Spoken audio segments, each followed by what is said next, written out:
New Year. That's great. All right.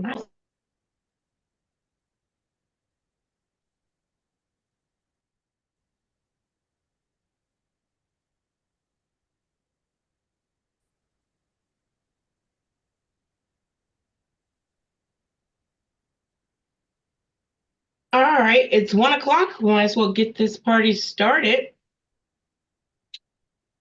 Let me get my agenda in front of me. What did I note? Cancel job has changed.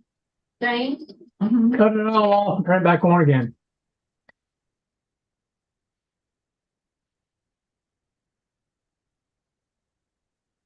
All right, I think we're all set. All right, good morning, good afternoon, everybody. Welcome to our January 8th CVTA Technical Advisory Committee meeting. We are holding this meeting over Zoom, and I will get a roll call and certification of a quorum, please. Yes, ma'am. Town of Ashland, Miss Amos, Miss Ragland, Charles City County, Mr. Mitchell, Here. Miss Russell, Chesterfield County, Vice Chair Smith, Here. Miss Walker, Here. Goochland County, Mr. Goyne, Here. Mr. Coleman, Hanover County, Mr. Bandunez, Here. Mr. Hardman, Henrico County, Mr. Yor, Here. Miss Smidler, New Kent County, Miss Inman, Here. Miss Leduc, Powhatan County, Mr. Ciriello, Mr. Shardine, City of Richmond, Chair Clark, Here. GRTC, Mr. Marks, Miss Robinson, Plan RBA, Mr. Parsons, I'm sorry, CVTA, Mr. Parsons. Here. Thank you. Plan RBA, Mr. Bushing, Here. RMTA, Ms. Dean, DRPT, Ms. Dubinsky, Here. Mr. Wagner, VDOT, Mr. Totten, Here. Mr. Riblet, Here. Miss McAdory, Here. and Virginia Port Authority, Miss Nelson. That concludes the roll call for attendance. We do have a quorum. Thank you. Madam Chair, Ms. Robinson was here and dropped off, so she may try to join in a minute. I have Miss Nelson. I'm moving over as well. She just joined. And Janice, I have a note. If you could, this is for you too, Chet. Brian Koppel is COPPLE. Brian is the new Director of Public Works for Powhatan. And I think he may be doing the TAC role. So if we could reach out to him, Absolutely. that would be great. Okay. All right, so we're gonna move on to item 3, consideration of amendments to the meeting agenda. Let's see here. Information. So we do have one requested action so far on the agenda. Are there any updated changes or anything from any members? Hearing none. Let's move to approval of our November 13th CVTA TAC meeting minutes. Do we have a motion for approval? So moved. Second. Thank you, Mr. Mitchell and Mr. Goin. All those in favor say aye. Aye. Aye. All those opposed Aye. say nay. Awesome. That item passes. So we did have 2 action items. Sorry about that. Number 5, open public comment period. Ms. Firestone or Mr. Parsons, do we have anyone wanting to talk to us today from the public? We have not received any requests from anyone. Okay. Awesome. So then we're going to move on to item 6, tax chair report. just want to wish everybody a happy new year. I know we rolled right into this new year on the heels of round 3. I have personally expressed some of the timeline and timelessness of the process, being a little tight during the holiday season, but I am glad that hopefully everybody was able to get all of the updates and everything needed to Mr. Parsons. If there was someone who wasn't able, please reach out to me and let me know so that we can discuss how potentially we could better improve the process in the future. All right, with that, we're gonna go ahead and hand it over to our friends. Mr. Parsons may want to set them up, but we have Fall Line Trail updates as item 7. We have that either from VDOT or Mr. Parsons. Yeah, thanks, Madam Chair. I'll start off, and I'm not sure if there's much of a VDOT update or not, but I wanted to start off with a discussion stemming from the last Finance Committee meeting on December 13th. There was some discussion amongst the members. If it's okay, I'm just going to read the paragraph from the minutes so that everyone gets the direct language.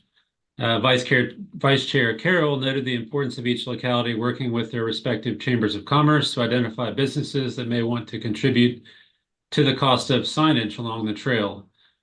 Ms. Clark noted that it may be necessary to designate one person to administer and maintain the wayfinding for the long term, and there was further discussion about what entity is authorized to make decisions on maintenance and other ongoing aspects of the trail going forward. Legal counsel was asked to look into the matter and report back to the committee and the authority. So in essence, the Finance Committee is starting to, I think rightfully so, ask the questions about what we do with the Fall Line Trail in its entirety after construction is completed in terms of maintenance and who is the designated go-to group person entity to ask questions and get things done in relation to the Fall Line Trail. So I just wanted to put that on the agenda today, just so you are aware that Finance Committee did ask the questions and had a fairly significant discussion about it. If you haven't already heard about that from your respective elected officials.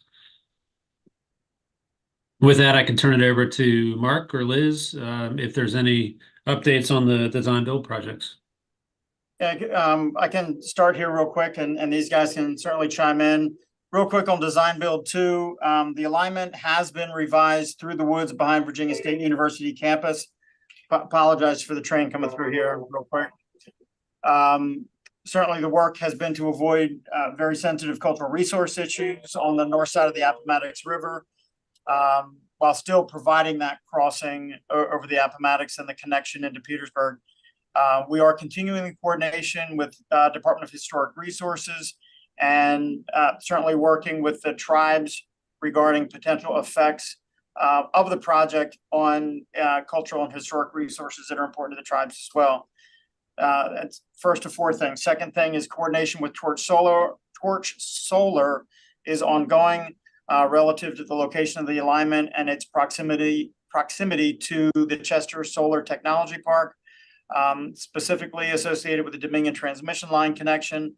Number 3, the current project estimate appears to be within budget, especially with the additional allocations that were transferred from design build 3, based on the revised segment going through and adjacent to VSU.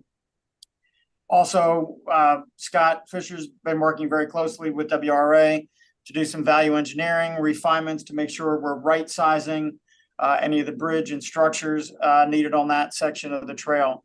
Bottom line, number 4, the current schedule looks at an RFP this spring and, an RFQ this spring and an RFP this fall. Relative to design build 3 and frankly, any of the other unfunded segments of the trail, we have also asked WRA to work with us on updating the cost estimates that were probably last looked at maybe 6 months ago or longer. on that. They have provided us some initial information. Staff here at the district is reviewing that. Our next step would really be to anticipate individual meetings with the impacted jurisdictions. Largely, that's going to be Chesterfield and the city of Richmond. We're targeting being able to have had those conversations with the impacted localities prior to the February Fall Line Trail Working Group, so that at that time, not only VDOT, but the impacted localities would be able to provide an update to the working group. With that, happy to answer any questions. Do we have any questions for VDOT? Ms. Inman? Okay, good afternoon. Thank you, Madam Chair. I don't necessarily think this is for VDOT, maybe more for Chet. So the Finance Committee, were they really just kind of focusing on having a single point of contact or someone to really manage just the signage package, or kind of from a larger perspective, helping to sort of facilitate the overall construction and progression of the trail? I know there's been a lot of conversation about, well, what's the cost going to be, to fully construct the trail, and who's taking the lead on that. So I guess there's a couple of things that might factor into identifying a single point of contact that may just be able to be an overall coordinator. I don't know, but I wonder if that was what they were, kind of going toward. Yeah, that's a great question, Amy. And I'll defer to Dorona because she was giving the report on the wayfinding plan when this happened. But I think it started with that as the primary focus on implementing the wayfinding plan. But my sense is it's the bigger question of overall maintenance and operation of the trail. I think that's where the discussion is headed. Yeah, Amy, it started when we were talking about the wayfinding, and I was really trying to push Nora's point about, hey, the funding to actually implement the wayfinding. So they did seem amenable to helping us with that. So that was a good outcome of the conversation. But then, of course, it went further, and it started talking about like the overall maintenance and control of the entire completed trail. So not someone that's overseeing each of the localities' connectivity and seamlessness, which is a good point that you're bringing up. But I think that could definitely be tagged along with that conversation, as we start to keep moving it forward. Okay. Yeah. I mean, it seems like it might be helpful if we did have somebody that could just sort of tie all the pieces together, knowing that, the localities are probably going to advance the way they need to advance, but then having, someone to help just coordinate items like that and to ensure everybody's moving forward, in the same manner. I don't know. It does seem like a good idea if we could find somebody to do that. That's all. Thank you. Well noted. And yeah, and Chet, I don't know if that's like, your staffing issue or if whatever, but we can think about it, brainstorm how we can best, get where we need to go. Yeah, happy to do that. I'd love any guidance that this group could provide. I mean, not right now, but as we move forward with this. Yep. And so we don't want to forget about our vice chair here who's been patiently waiting, Ms. Smith. I just wanted to thank VDOT for working on the Fall Line Trail estimates for the remaining sections. That'll be really valuable to us in trying to go after funding. So happy to meet when you're ready to meet. I ditto that, VDOT. Thank you. All right. Do we have any more Fall Line Trail updates from any of our members? Madam Chair. Yes, sir, Mr. Ewer. Yeah, real quick. As many of y'all know, we did, Henrico had the groundbreaking for the Park Street phase of the Fall Line back in October. We had ordered the contract, but just because of the seasonality and holiday break, the contractor was not ready to start at the end of the year, but we're anticipate giving them notice to proceed for that phase on January 22nd. So weather permitting, we should be actually really breaking ground this time by end of this month for that phase of the project. And that's scheduled to be complete by late spring. It's a small section. Awesome. And I can say from Richmond, our Bryan Park segment, we actually got a notice to proceed on our surveying and so forth. So that project is moving forward with us too. So we're excited here at the city. All right, hearing nothing else on Fall Line Trail, let us get to the meat of this meeting, which is our CVTA regional projects cycle update that will talk about cost estimation and revenue estimates and whatever else we need to talk about in regard to round 3. Mr. Parsons. Thank you, Madam Chair. As you can see on the agenda, this may be a lengthy conversation, so I just wanted to thank everyone for your patience and ability to work with us as we go through these details.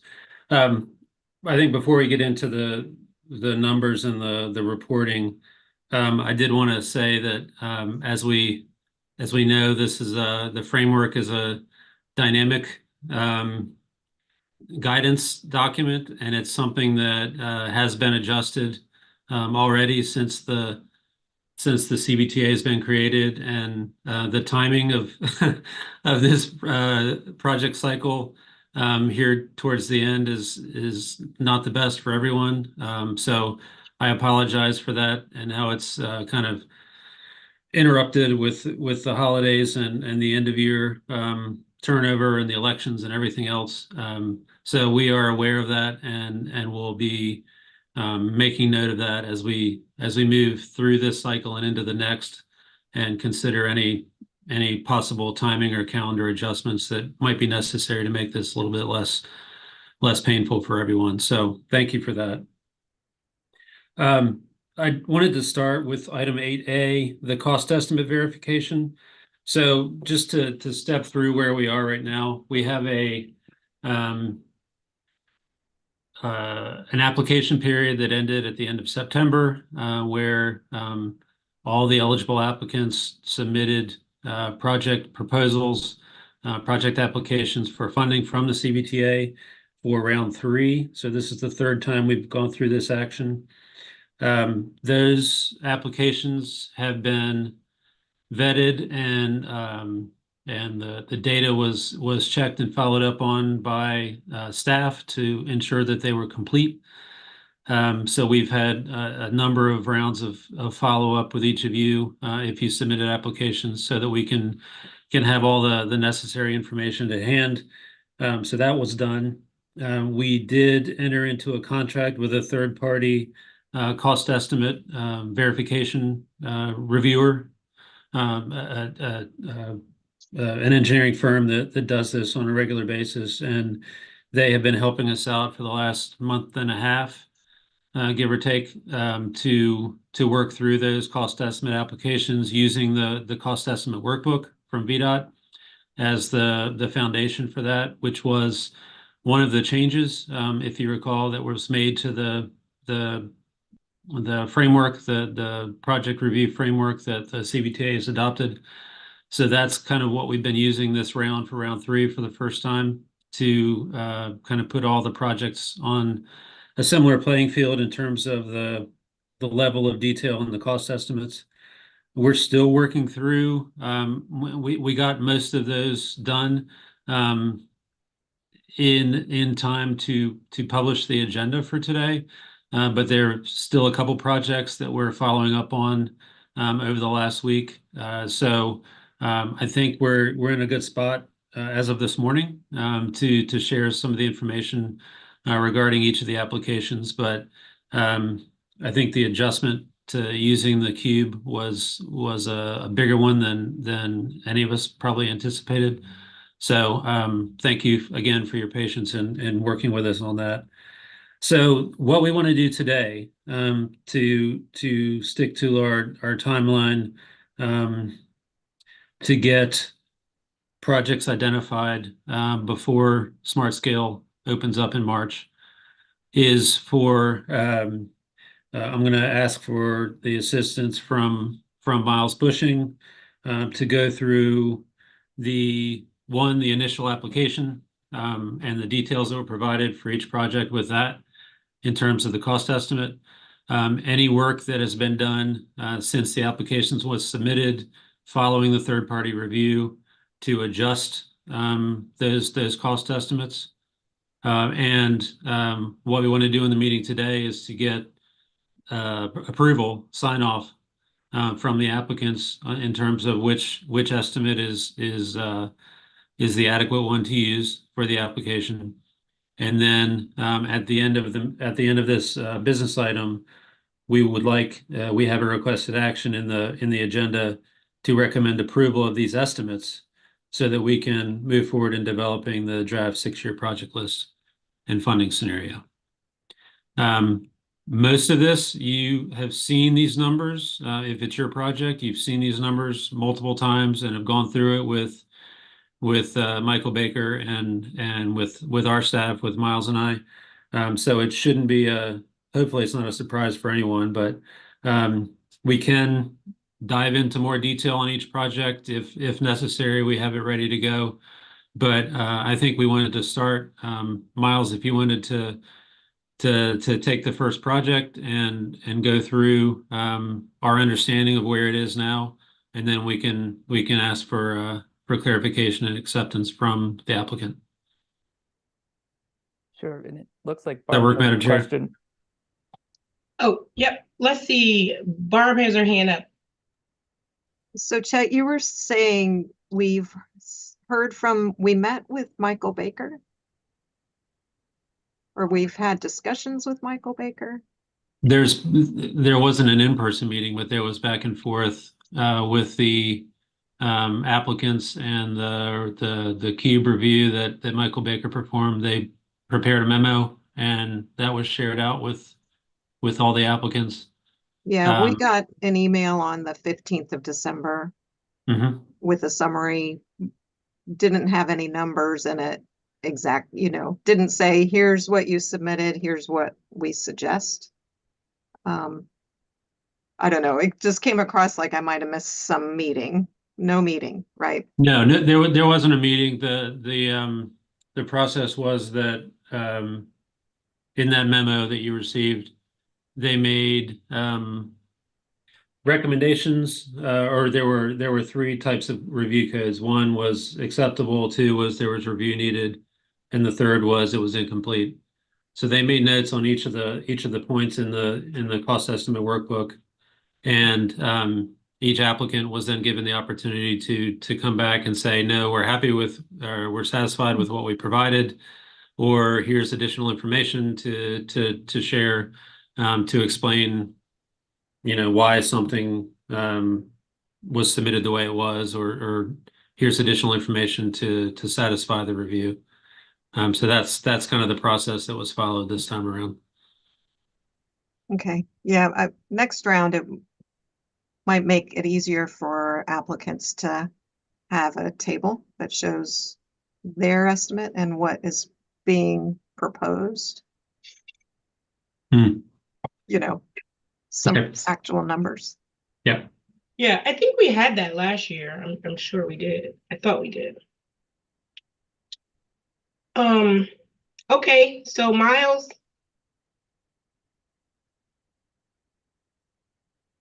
You're up.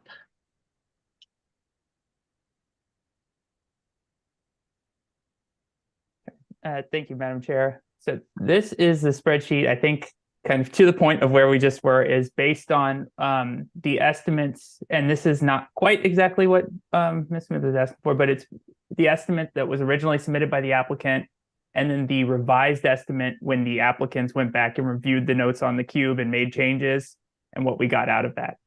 So this is sort of the outcome of that back and forth process.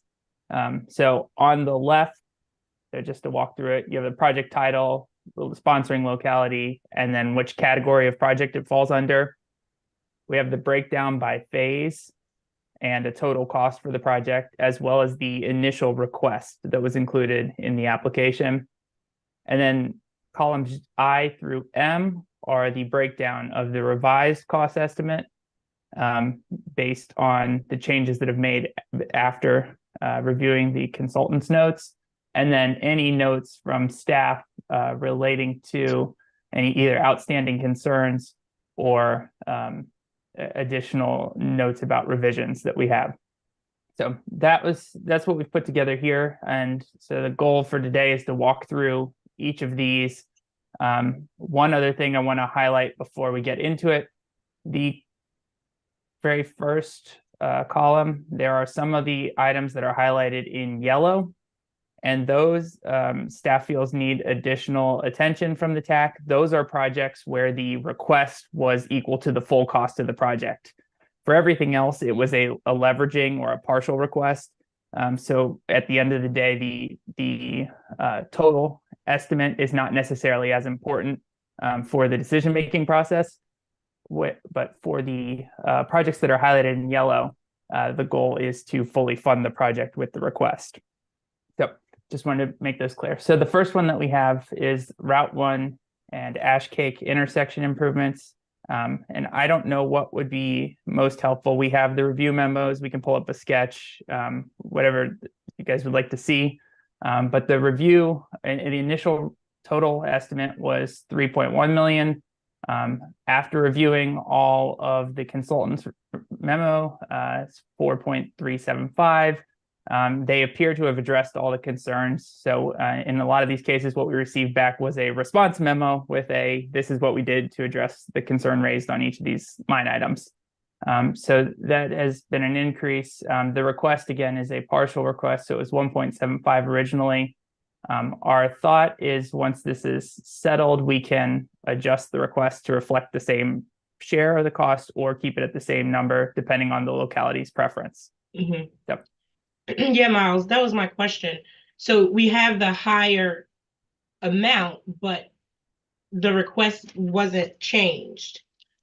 Correct. And So we didn't receive any additional request information from anyone. However, we can adjust it as a percentage share. You know, if it was 50% of the original cost, 50% of the updated cost, or we can leave it in the same place. And I think that's where ultimately we can defer to each locality on how you want to approach it, since most of these are going into smart scale leveraging is ultimately the goal.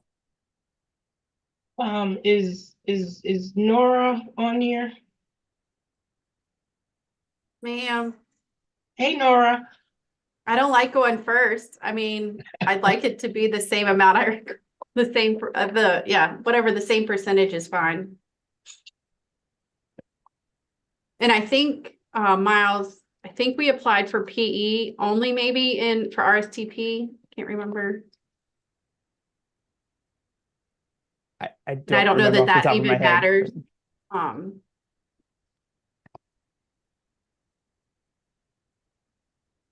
But this project is, and maybe will help. This project is intended to go through RCP CMAC, Smart Scale. This is one that is going to be going through all the various funding programs. So that's the intent here. Yeah, so for this, as long as we have, what we need, I guess, for leveraging.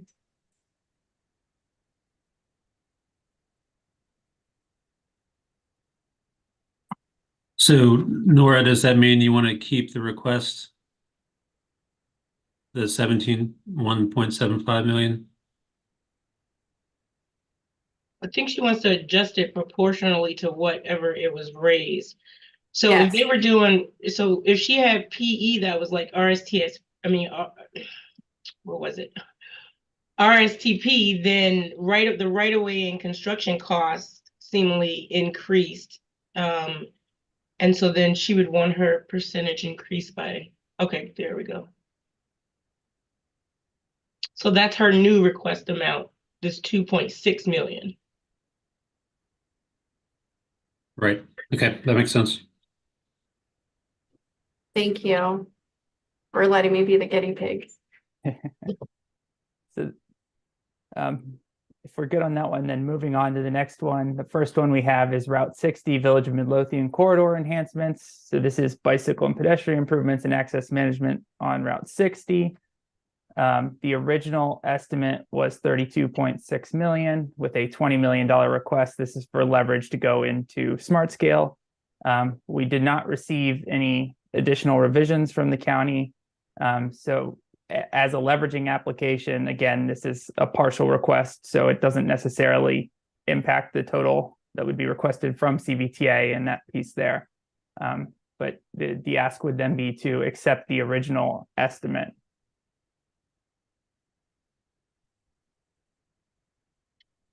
I guess my question is, because it says no revisions received, which was clearly an option to have none received. But then my question becomes, how do we align what the CEWB estimate was versus what they are requesting?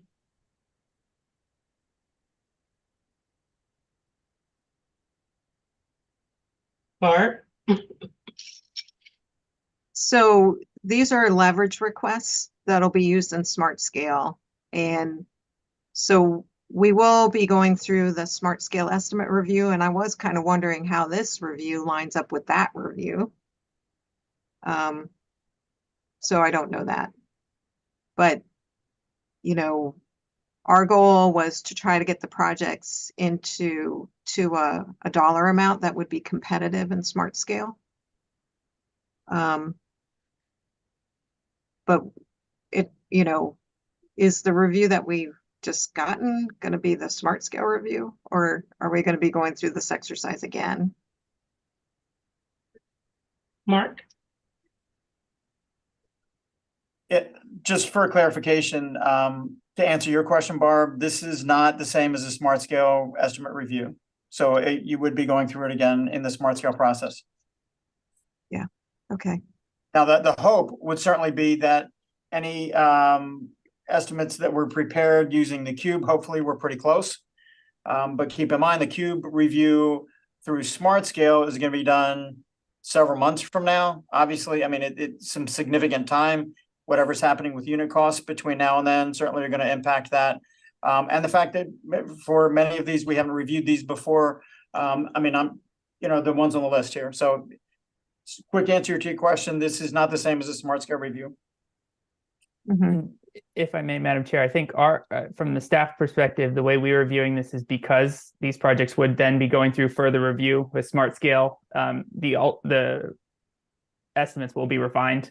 So at the end of the day, if the project actually does move forward, we would have a refined estimate. Until then, if it's just leveraging, the cost benefit analysis is based on the leverage dollar amount. Right. Okay.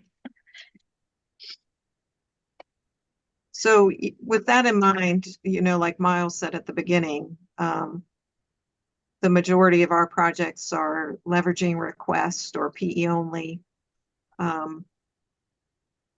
We didn't have time to review anything and get comments back. But because they're leveraging and PE only, we're okay with moving forward.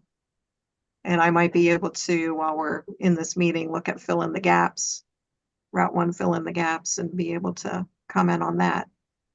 I don't know if other people are in the position. It looks like people have commented, but if we were able to get a week on ours, that would be great.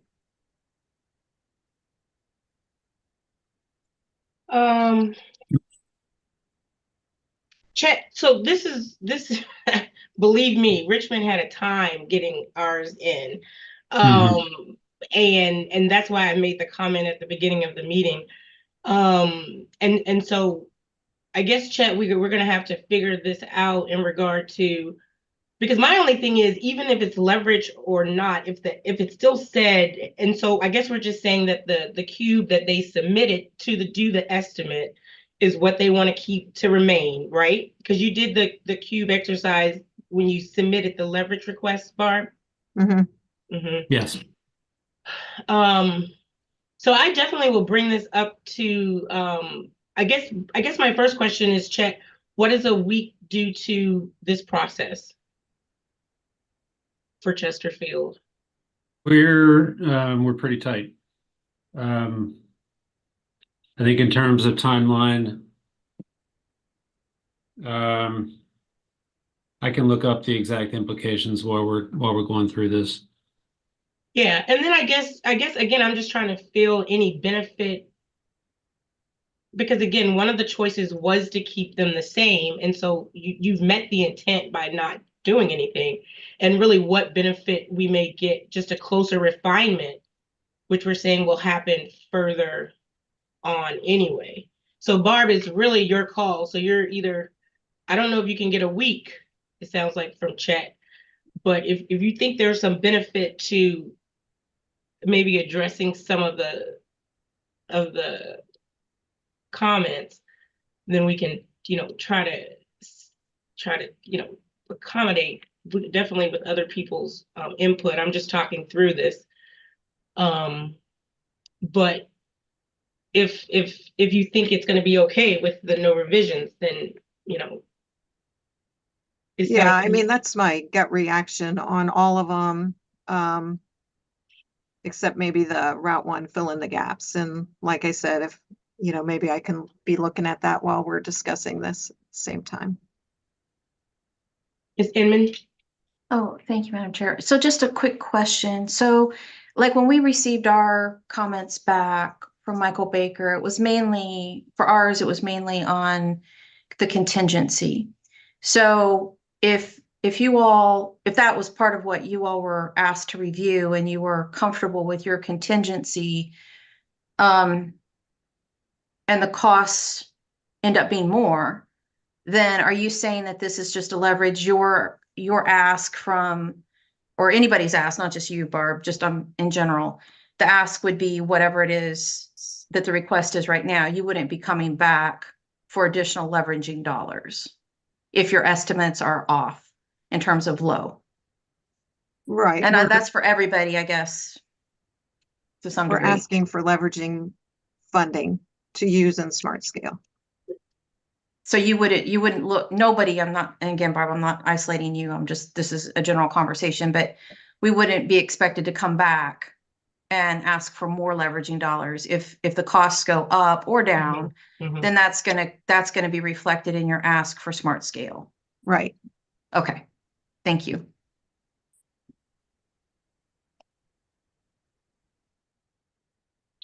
So yeah, Barb, if we can get consensus, I guess, if you want to work on the fill in the gap, or if you're okay with leaving it, your thoughts? Well, I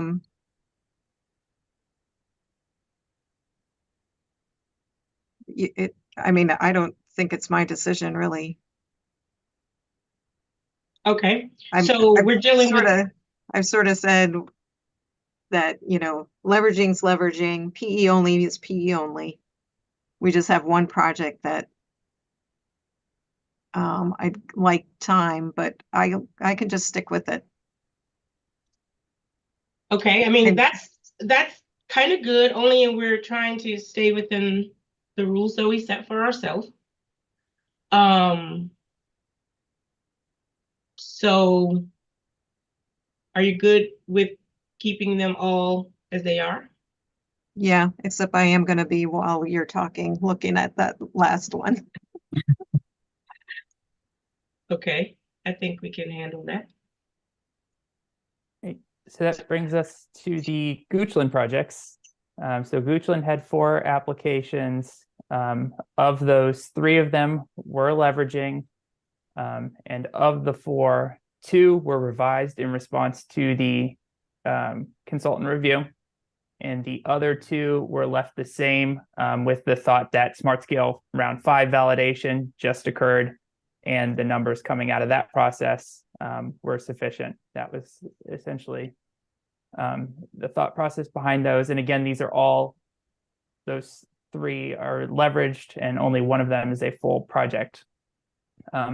based on staff's review of the response, the consultants are still going back and looking at it, but based on the response memos, it appears that all of the concerns that have been raised in the review have been addressed in the updated cost estimate.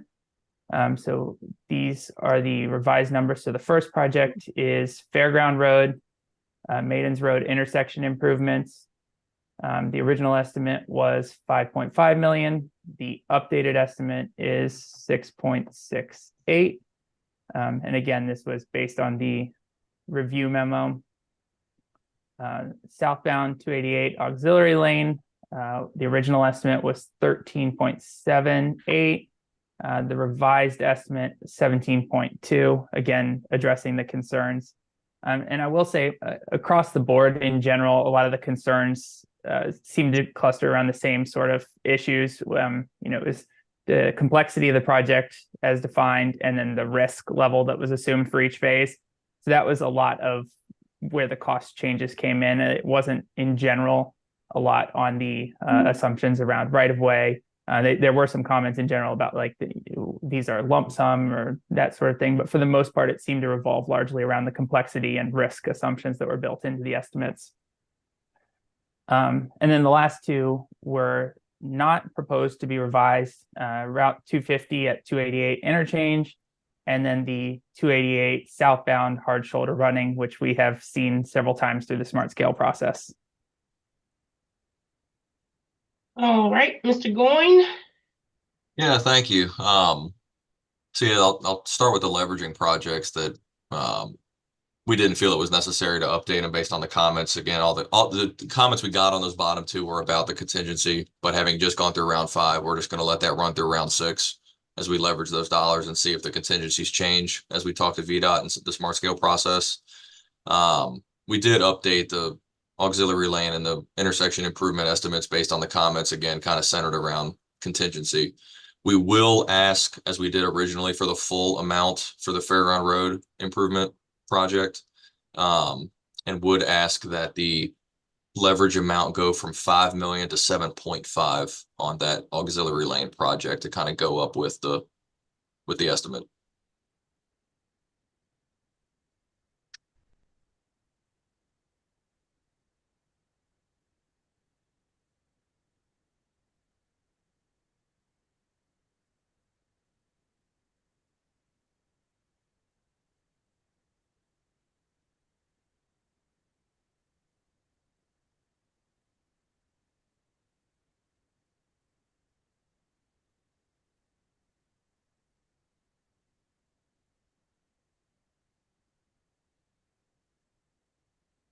And Miles, just really quick, was that 7.5?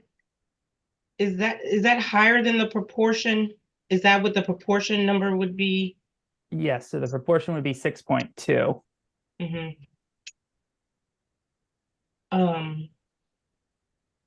And I guess I know you just quickly made a statement about it, because I know Nora chose the percentage, and then Austin is choosing just a flat out higher, just a flat higher number. Are we all good with that?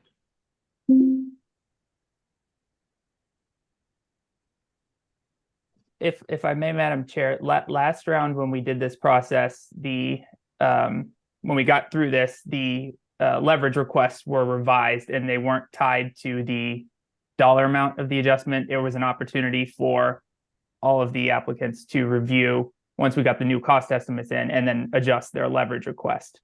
So we did allow changes at that point last round.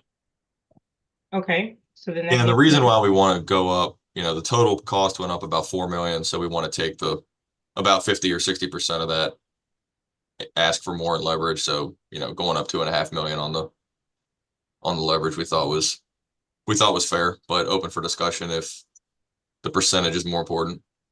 No. I just want to make sure that, Nora she still wants to go with percentage and not just ask for a little bit more. I mean, I just want to make sure everybody doesn't feel cornered into a decision that we're not giving opportunities for others. So yeah, I'm down with that. That's perfect. If we can all agree.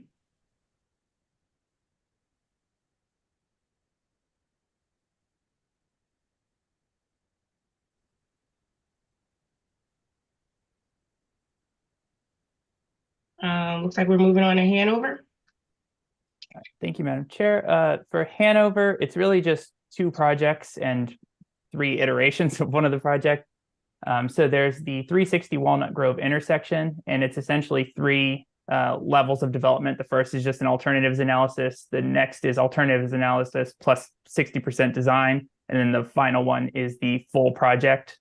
So those are in here. And then the last one is the Atlee Road, Meadowbridge Road intersection improvement. And these are PE only for 2 of them, study for 1, and then a full project for the last. So they're all 100% requests, but they're varying levels of the cost because of the different amount of development that's going into it. So across the board on the review, the PE only and study estimates were deemed to be high. So the revised cube that was submitted by Hanover adjusted those downward. And then the total cost for the actual construction project went up a little bit. So went from 10 to 10.5 million. So the adjusted requests would be the adjusted totals unless Hanover has a change proposed. Mr. Vadunas? No, that Miles kind of captured it. We have 2 intersections of concern, but we don't know what the solution is for either one of them. So we're kind of employed this strategy of starting out with alternatives analysis as a first phase, and then going from there.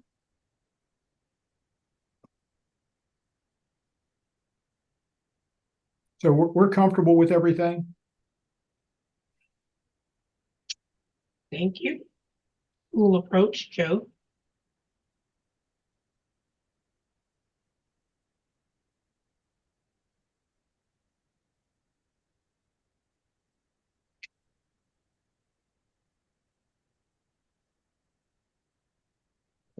Not hearing any other concerns on that, we'll move on to Henrico. So Henrico had 8 projects, I believe. So the first one is the short pump area improvements. This one, the consultant review, the one concern that was raised was that the complexity level of moderate was not supported by the documentation.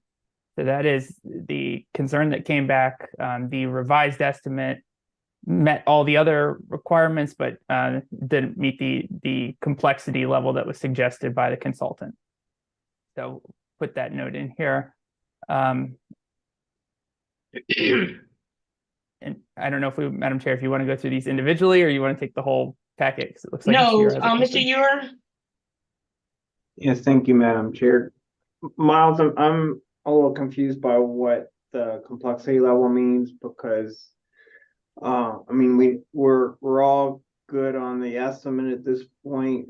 The request is for leveraging, so obviously the project still has a lot of development work to go through, including the NEPA that's getting ready to kick off. So I think we provided everything is in as much detail as we can based on where we are in the project development. So I'm guess not sure what more can be done to address the complexity level concern. Sure, and I think I agree on that point that this is a leveraging request, and I should have raised that to start. And so potentially this is something that'll be refined anyway, so it's not as much of a concern. The consultant's concern was basically whether this should be considered moderately or most complex in terms of the developing the cube. So that's the concern there. But again, this is leveraging, so this would be refined through future smart scale and other funding source applications. I can just continue through the list, Madam Chair, and then we can discuss. The next one is Route 5 New Osborne Turnpike improvements. This is another large project and it's just leveraging. The concerns were adequately addressed. The estimate was increased by about $6 million through the review process. The Pulse Extension West is one that we are just received from GRTC with an updated information just as we started this meeting. But this one was an original request for leveraging as well. So 14 million out of an estimate of 55.5 million. GRTC has been working to provide us a cube to go with that. But this one has not been reviewed as there was not a cube to review that one. But again, it is just a leveraging request. The next one is I-95 and Parham Road interchange. This is PE only, so 2.5 million out of an original estimate of 26.5. It's now, based on the review, Henrico's revised it to 28.46. The consultant had a concern about the risk level, but again, this is PE only. So in the grand scheme of the overall project, there's not as much of a concern there because this is just the beginning of the project development. The last three, I-95 and Parham, East Parham Woodman, or I guess last four here, East Parham Road improvements and Parham Road improvements, and then Beulah Roundabout. All the concerns were adequately addressed, and there was an update only to the Beulah Roundabout total, which would go from 10.7 to 11, just under 11.5.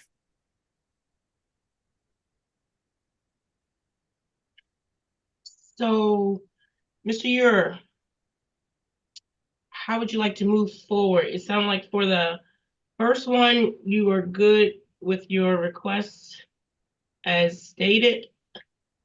Yes. The second, did you wanna address anything on the ask on the leveraging request based on it going up 6 million?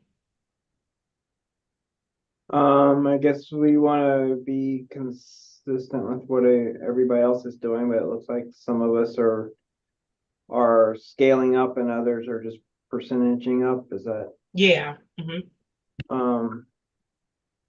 So on a percentage, it would go to 41.3, and it started at 40.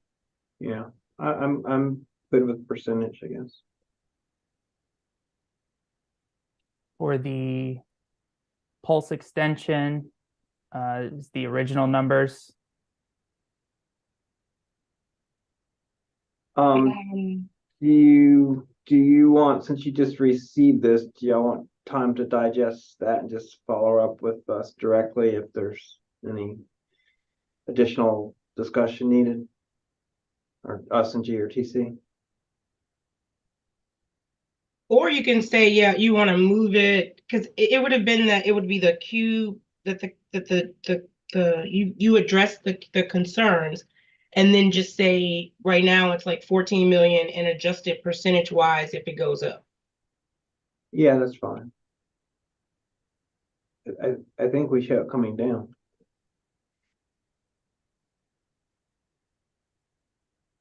So we can adjust either way.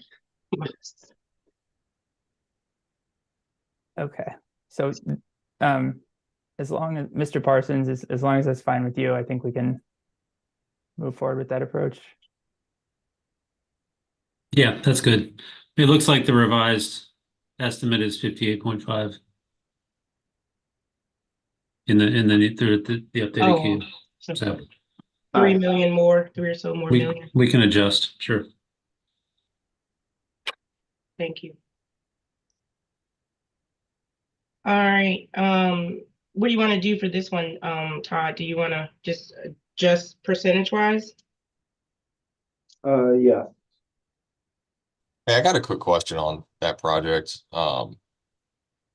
Maybe it's a point of confusion for the future, but all the other PE projects I noticed don't have costs for the other phases outside of PE. If this is a PE only request, do we want to remove the cost info for right of way and construction?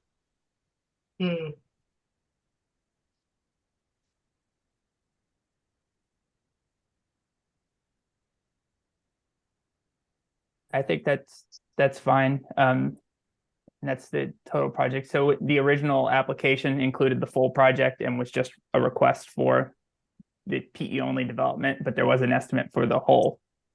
Yeah, I just want to Developmental prevent any village, confusion yeah. when other bodies might look at it, or if we come back to it and try to understand what's going on. Yeah, I think that's a, I'm good with that. Thank you for that suggestion, Austin. I mean, we're just trying to be as transparent as possible, but since No, I get it. really hasn't been designed and there could be some, the scope could go any number of directions, it's probably better or more accurate not to show the total at this point. Yeah, I like that. so the next three, it looked like there wasn't a revision to the original estimate.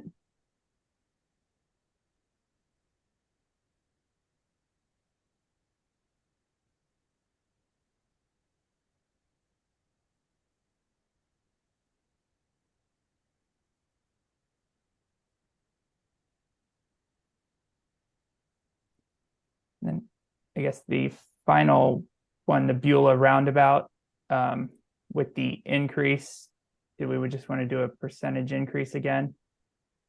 Yes, it's fine.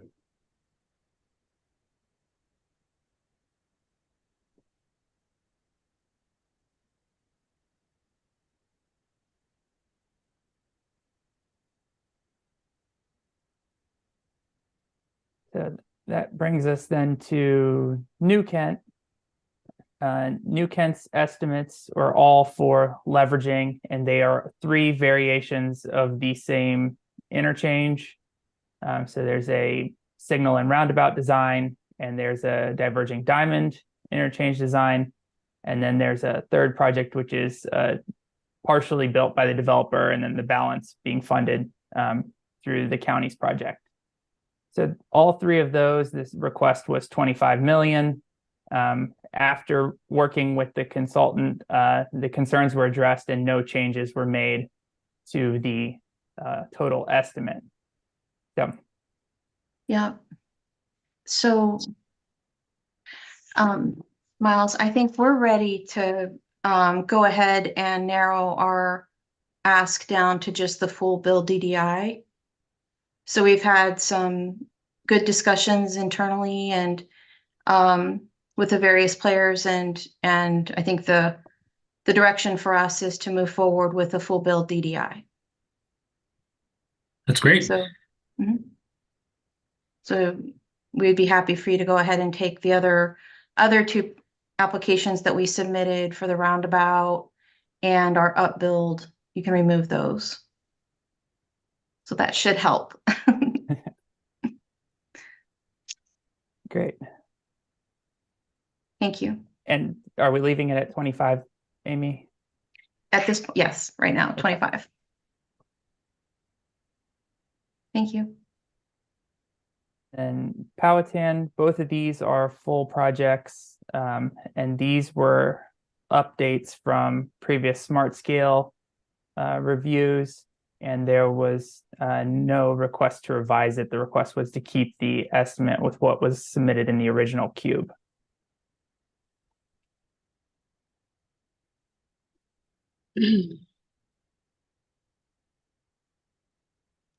Oh,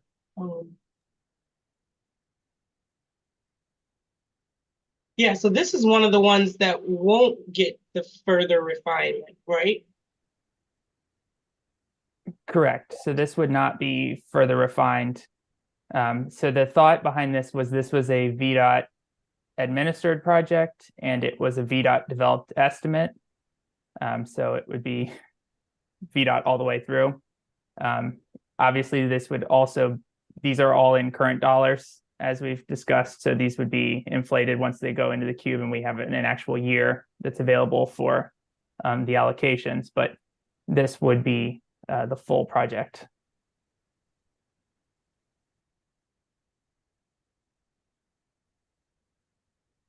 And we don't have anyone on for Powhatan.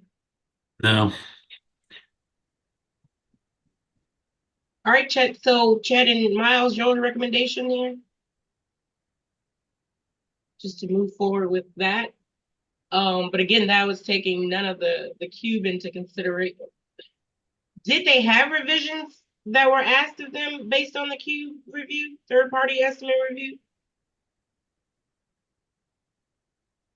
Yes. Because the only reason I'm asking is these are going to be, you know, the projects in which it comes in extremely higher, and I'm not saying it particularly to Powhatan at all, but you know, it comes in particularly higher and it's fully funded by CVTA. It's going to then be fully intended to take on the higher cost. And if we're all good with that, then you know, we'll move that over as their request. And I think we have some things in our project manual that talks about increase in requests that maybe they would have, that gives us that cushion, for instance, just to go ahead and say, yeah, let's move them over.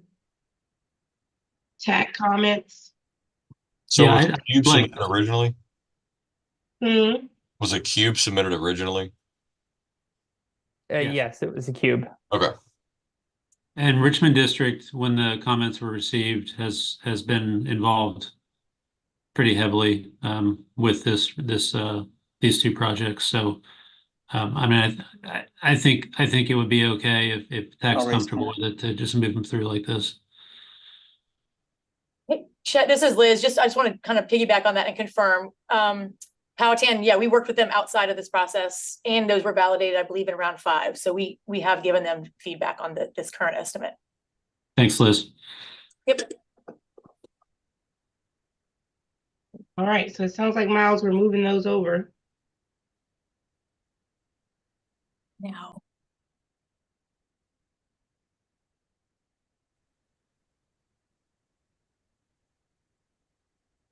All right, and then this takes us to the final set. So these are the City of Richmond projects. They are leveraging them, same as everything else we've seen with the leveraging. The first is North-South BRT. There was a review and an update to the estimate. So it started at 109, went up to just under 115. And the original ask was for $15 million. On transit, again, leveraging is, or the applications are limited to leveraging and match for federal dollars.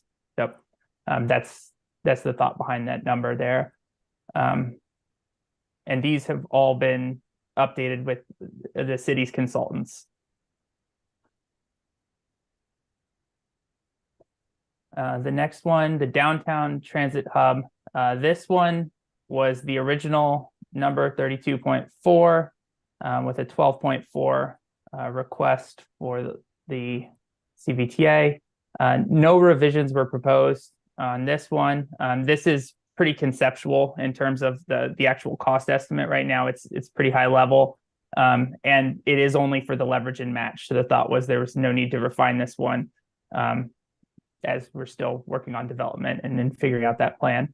And this DRTC is working on this study now, I believe, to go with it. So the next one is one that we have already in the program.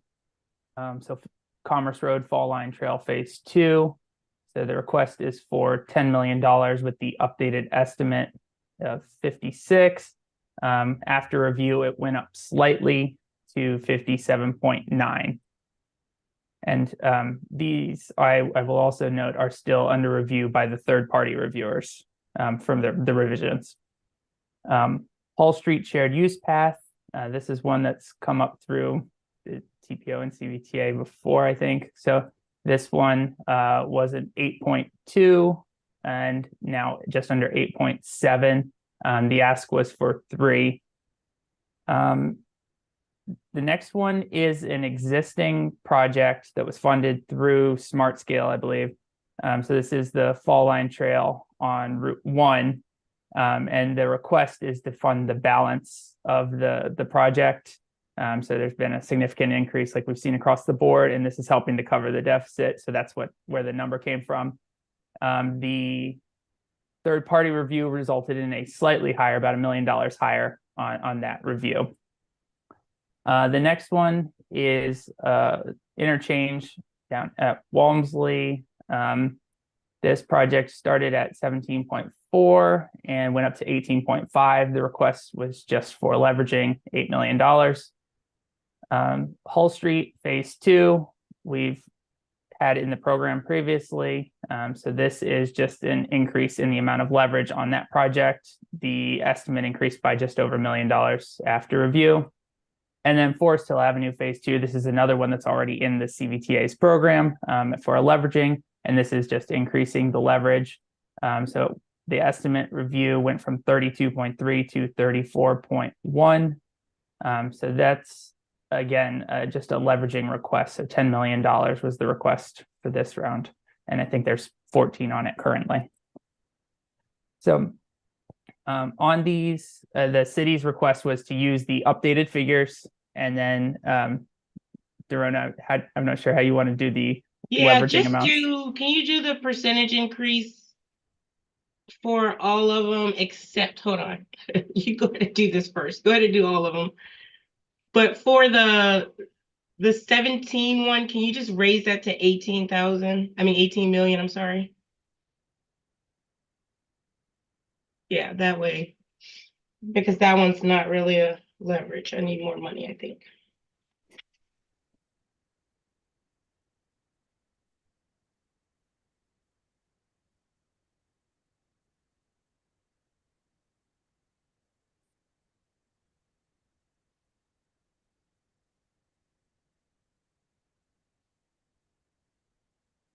Looks like Barb has a question.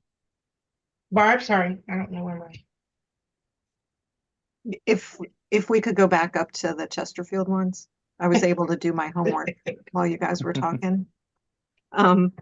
So 360 widening looked like they weren't really suggesting any revisions to that estimate, so I'm good.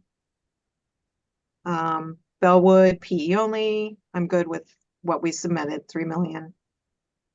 Route 1 fill in the gap, I would like to update it with the recommended revisions. And then for all the remaining, I'd like to update it with the recommended revisions and increase the leverage appropriately, which I think you guys are saying percentage increase or something. For the most part, yeah. The delta Ratio between- increase, yeah. Yeah, the delta between the original estimate and the revised estimate. Thank you. I'm sorry I didn't get that in sooner. That's great, you're fast.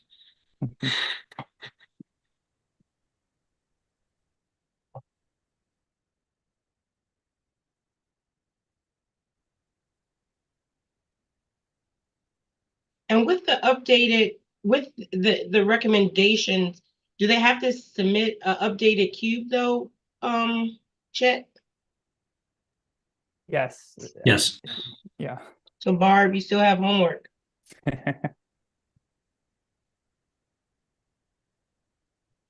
What's the due date? Yesterday, no, you have to talk to Chet and Miles. I think as long as we're able to take action on the amounts today, the due date for the supporting documentation can be maybe this time next week. Okay. Work. Okay. Yep. Because once we have if we have action today, we can go ahead and do the 6-year project list and the funding scenario.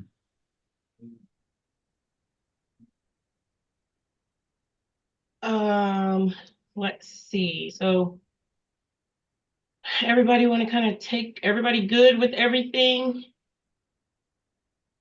I think we've talked through everybody's.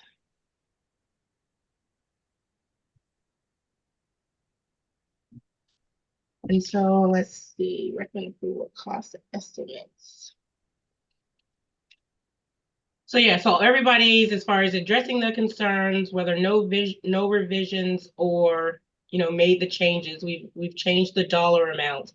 What we need action for today is to say, hey, we take into account what the third party has said, we talked through it, and this is what TAC, recommends for approval of cost estimates for the submitted round 3 CVTA applications. Are we ready for a motion from anybody to that effect? I'll make a motion to approve the cost estimates as discussed with the revisions as discussed. Second. Thank you so much, Ms. Inman and Mr. Mitchell. Ms. Firestone, if you could do a roll call vote, please. Madam Chair, can I Oh, ask for discussion? clarification?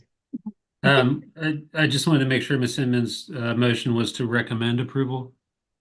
Recommend approval of the cost estimates with the revisions discussed. Thank you. Mr. Mitchell, you second that clarity? Yes. Thank Yes. you. All right, Ms. Firestone, roll call, please. Yes, ma'am. Ms. Amos, Aye. Mr. Mitchell, Aye. Vice Chair Smith, Aye. Mr. Goring, Aye. Mr. Vadunez, Aye. Mr. Yor, Aye. Ms. Inman, Aye. and Chair Clark. Aye. Thank you. That motion carries. All right, Chet, you want to talk about, this one is on the updated CVTA revenue estimates. Did they come in from VDOT in December? Yes, ma'am. Thank you very much. This is item 8B in the agenda packet, and it was actually included. It's on starting on page 6 in the packet. So you will see on page 6 the letter from VDOT, our annual letter, noting that the revised revenue forecast for the Commonwealth state revenue sources was completed. And then on page 7 is the attachment that came with the letter, showing the December 2022 forecast compared to the December 2023 forecast. You will see that there is a slight decline in the sales tax, a more marked decline in the fuels tax, but overall, I think this was an expected change. We are, I think staff in our time to review it is in agreement that it reflects kind of what the current conditions are. On page 8, I went ahead and updated the revenue forecast to reflect the December 2023 projections, so that you will see 3 different things. The top table in the bold shows the December 23 forecast, which you saw on page 6 and 7.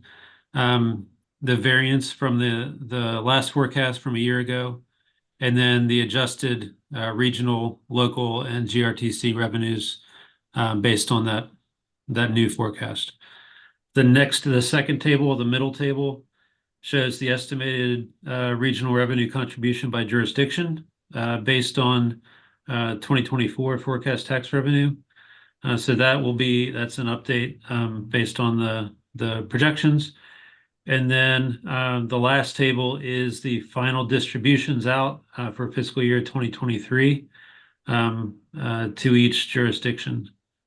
So that should reflect and mirror the financial reports that the authority reviews each month in terms of the revenues that have been distributed and put to use by the jurisdictions. This was prepared rather hastily to be put into the agenda. So as you review this, if you note anything that looks squirrely or needs further review or light on it, please let me know, and we'll make sure that everything is reflected. But I think it should be mostly correct, if not all correct. And then I'm just going to quickly state thanks, Chet, for this on the page 8 and getting the letter.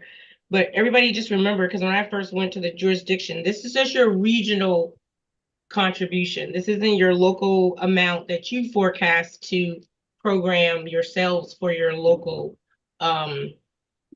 your local annual amounts. I just want to make sure everybody has that clarity. We all locality wise kind of do those ourselves because we have to hold our own selves accountable for projections in this case.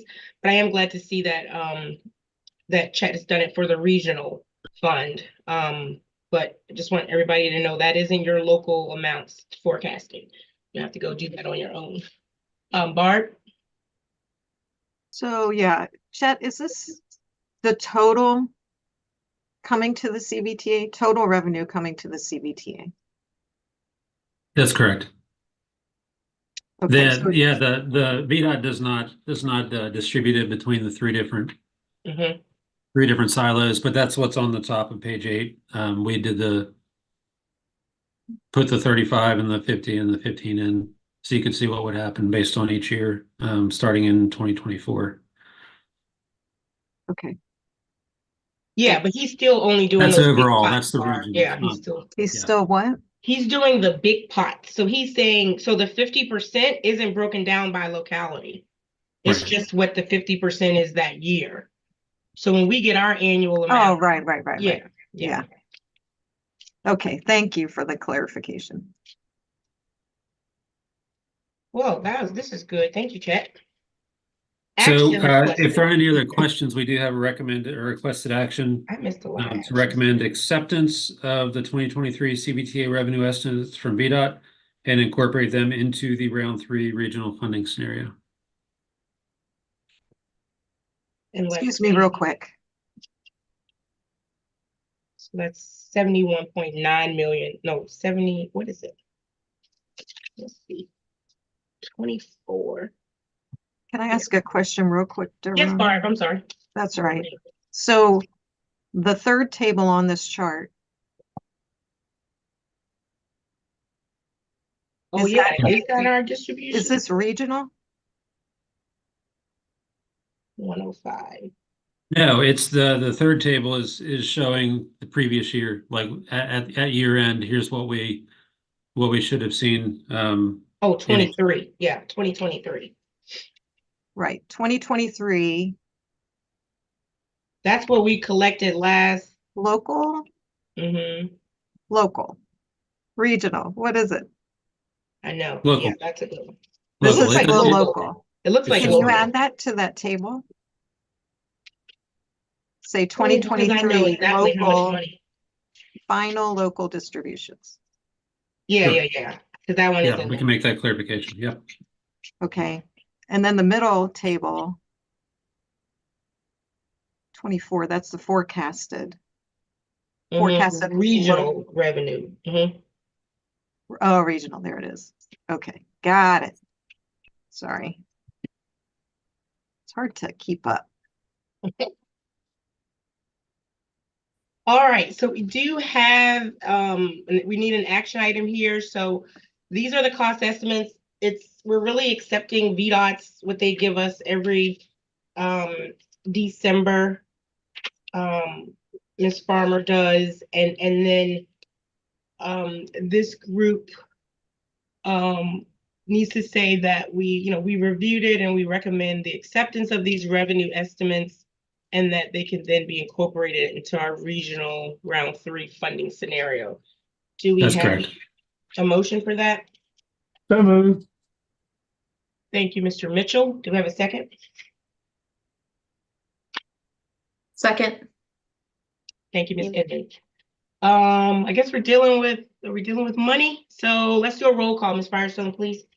All right. Ms. Amos? Aye.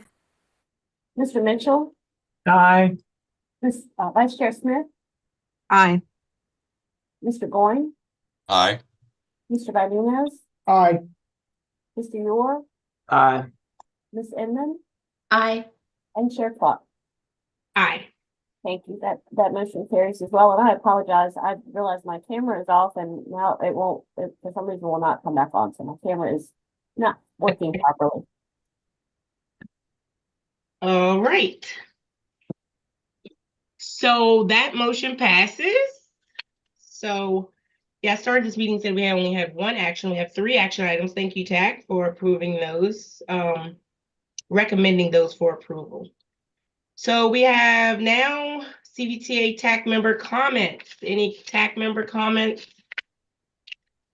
Madam Chair, we got 2 other items under number Oh, 12. wait a minute. You better.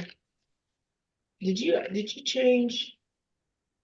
Hold on, let me see. The numbering's weird. I'm sorry about that. Sorry. Baseline existing project scenario. Mr. Parsons, I was about to move on.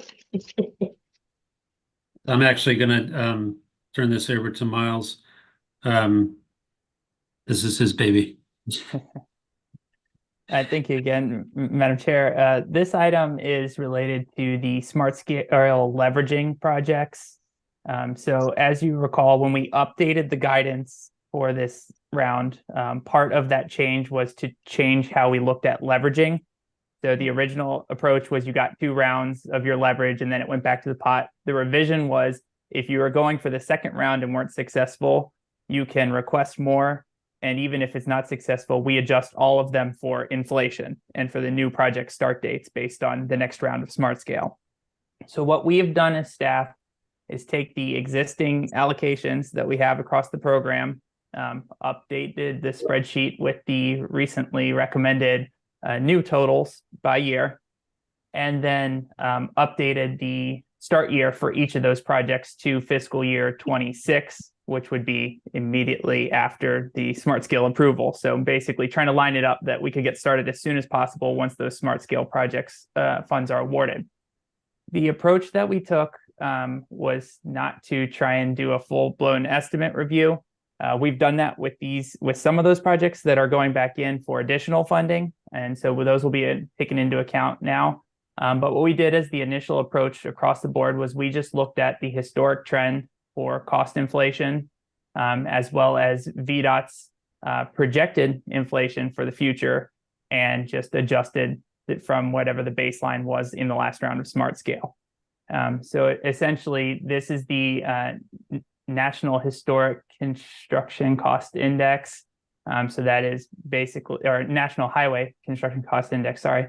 So that's basically at the national level, inflation by quarter across the highway construction industry. Then we took the inflation escalation memo and used that to project out into the future. And that gave us the ability to adjust all the inflation, all the estimates up to current year and then out to future year. So we just applied that across the board. When we adjusted it, we wound up with an average of around 14%. It varied by project depending on the phase durations, when the phases were starting, but around 14% for each project. So what this new baseline scenario does is apply that increase and move the funding out to fiscal 26 for the first phase, and then add in the extra inflation that gets built in automatically for those projects. There were only a handful, I think, it's all the bolded projects on here. Everything that's highlighted in yellow has an existing SPA. So there's already a project agreement in place, so we didn't want to touch any of the funding on those. Where the project was split, so for example, where we had the PE only development under a project agreement, we left that funding in the current year to match the agreement, and then just moved the balance of the funding out to reflect the new smart scale year.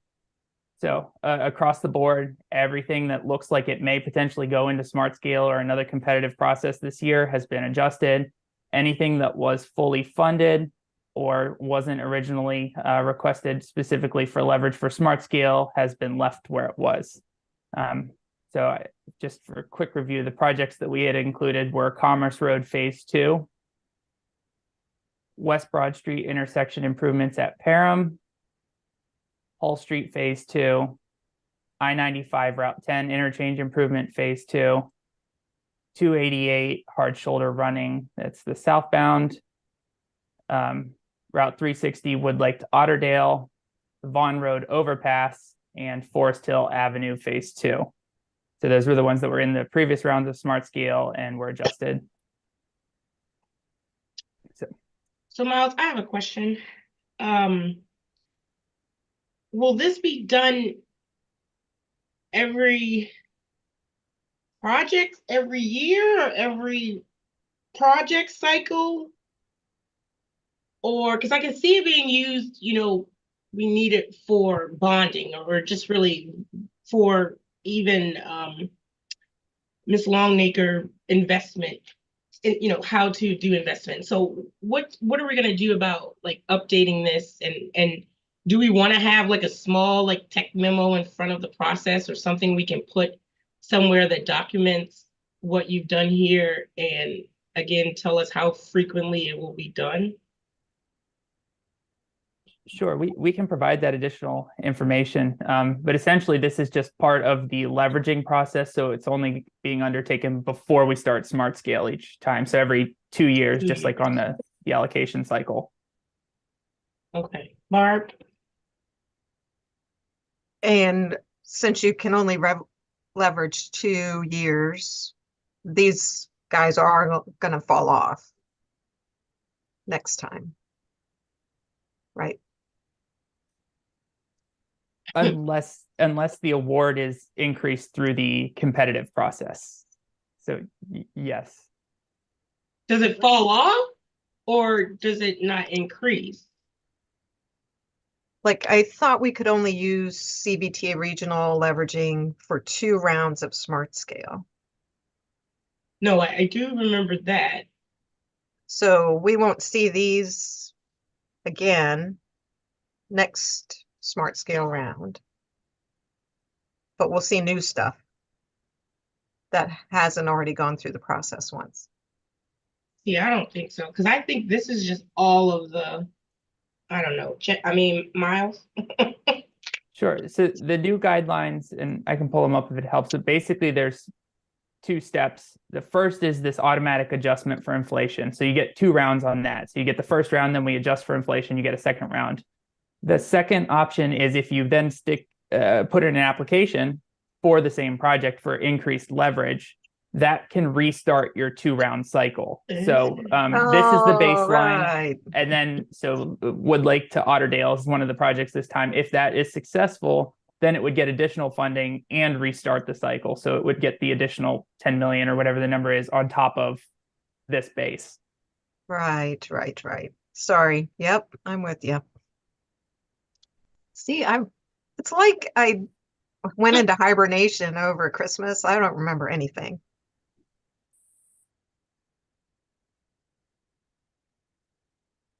So, okay, well, this is good. Thank you, Miles.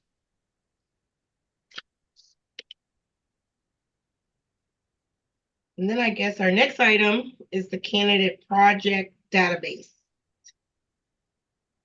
Yes, that's back to me. And if it's okay, I'm just going to refer to the agenda rather than put anything on the screen. But if you all need it, I can find it and pull it up. So this is page 9 of the agenda packet, and it's a summary page, and then each jurisdiction has their own page following it. So this is the candidate project database, and what we were trying to do here was provide more information for preparing to bond if that is the direction that the CVTA wants to go. What is the total regional need over the next 15 years for any projects that jurisdictions feel are eligible for regional funding, so that we can have that, I guess, that top end price tag for potential regional projects, so that the authority has that reference when we look at, application cycles or smart scale applications or regional or federal grants or other types of things that could be supported by entering the bond market. So what we did was set up a couple criteria for everyone to follow. One was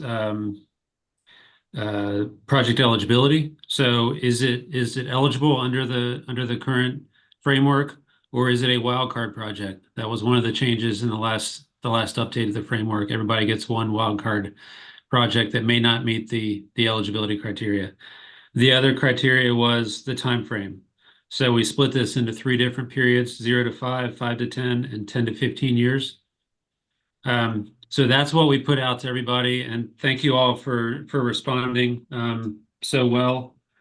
So after that cover sheet, you have a page that is the same setup for each jurisdiction, starting with Ashland, where you can see that Ashland has shown 3 projects in the 0 to 5 year timeline and 2 projects in the 5 to 10 year timeline. With everyone responded to the best of their abilities.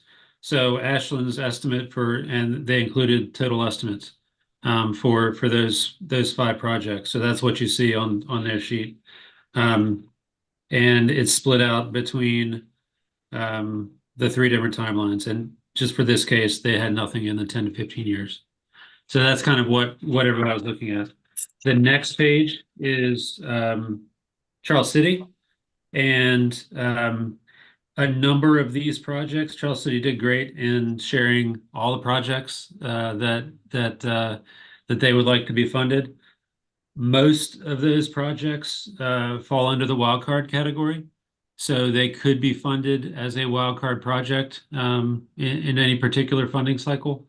That is something that obviously we want to track. This is great information to have.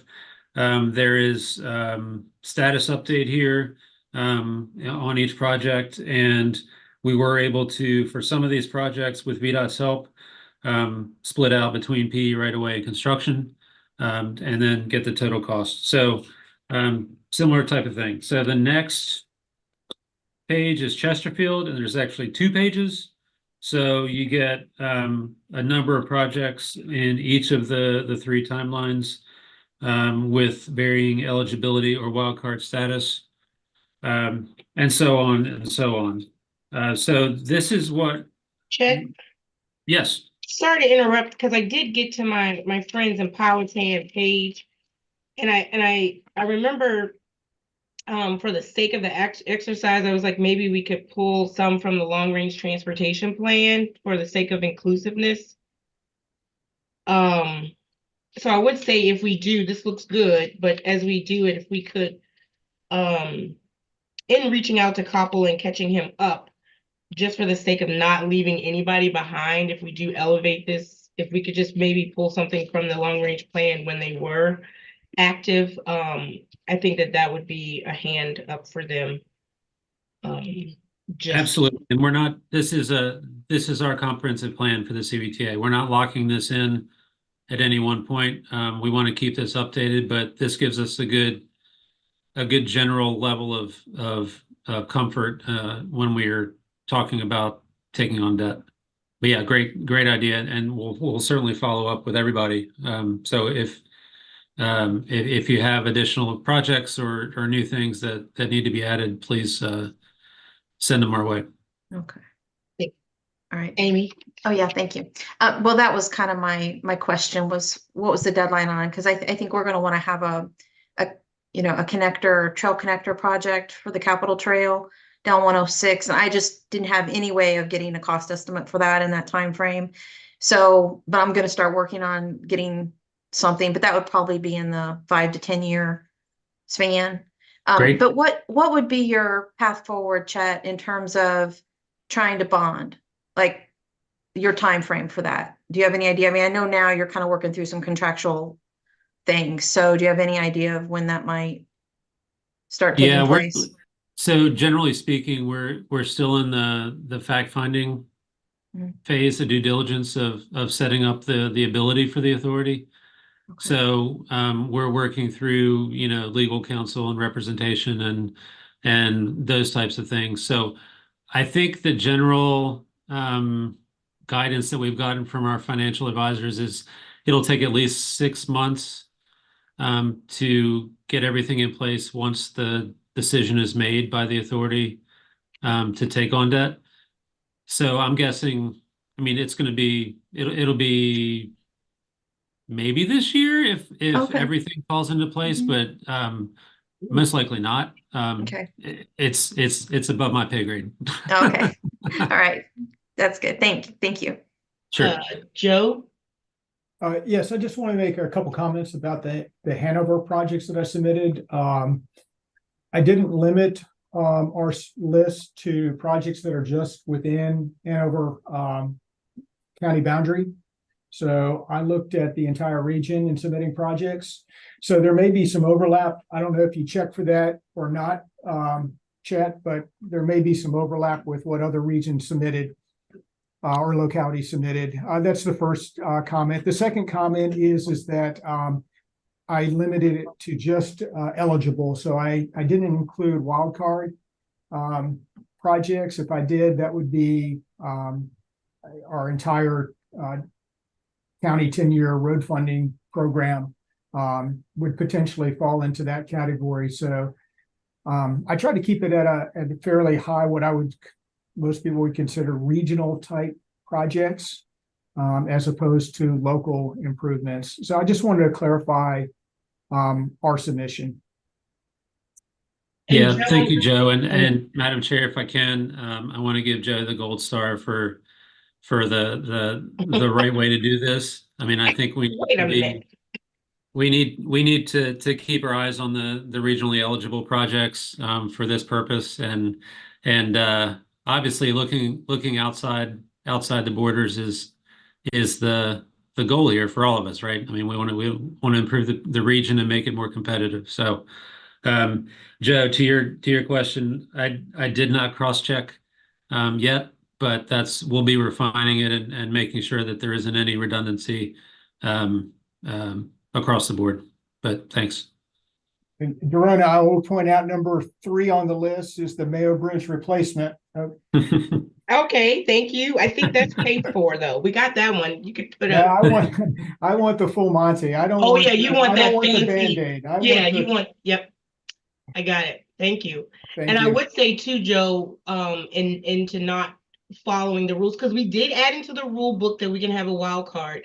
So if you do look over yours and you do have an eligible a wild card for each round, if you wanted a strategy to get some of those smaller things through this funding source, you could have a wild card submitted each round. And that could help your locality as well. Yeah, and we've definitely took advantage of the wild card in this last or this latest round. Yeah. Awesome. Perfect. Austin?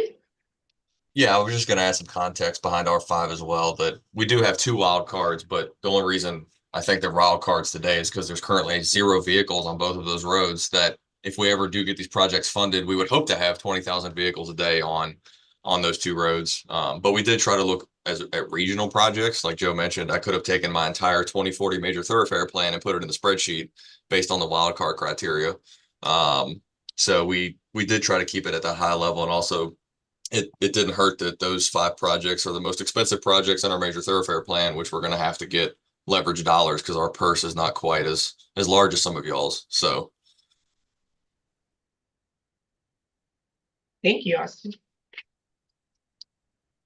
Well, this was a good exercise. Chet, I'm like, on to the next. We have to map these things. And I think you said they already are, but that would be cool. Let's see. So we've gotten through D. Now CVTA TAC member comments. Chessa, you have a comment? It's not just a real quick I for the record, while you guys were doing the hard work, can y'all see my screen? I'm back on the revenue projections. Yes, ma'am. Just for the record, I was trying to follow through this column here. The regional projection of 580 should track over here, so the math doesn't add up if you go down. So this total just needs to be updated. It adds up going across. It just doesn't add up. Yeah, this should be 580. Yeah. Okay.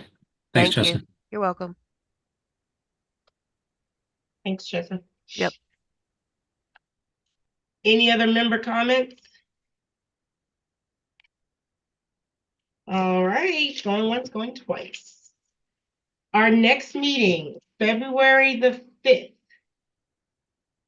Is that a change, Chet? That is a change, and the reason for that is so that we can have action on the funding scenario, so that TAC is able to recommend a funding scenario before the public review period starts on the 8th. The public review period is the 8th to the 22nd, with the CVTA meeting on the 23rd of February. What about the finance committee, Chet? Are they gonna get a review of the funding scenario? Yes, but we just intended for them to be able to take a look at it during the public review period. Okay, yeah, so they'll just do it on the 14th. Right, on their regular date. So you don't think, I think we might want to at least send it to them before then, because it's gonna go public before it goes to them.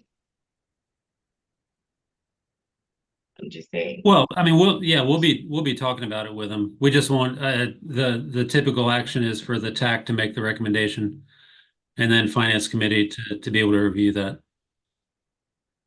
Barb, Is it possible to have the February 5th meeting in the morning? I have a conflict in the afternoon.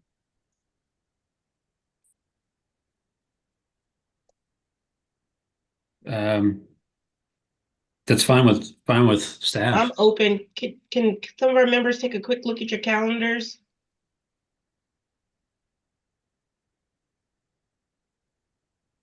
It looks like Goochland's available.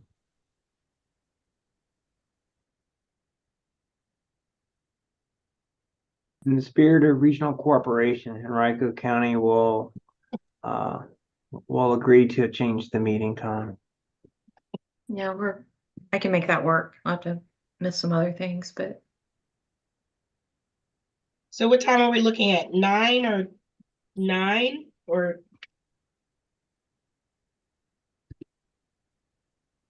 Oh, wait, check. What's your calendar? No, I'll leave that up anything's- to you guys. Yeah, anything's good with us. It shouldn't be as intense as this meeting, so we may not need as much time.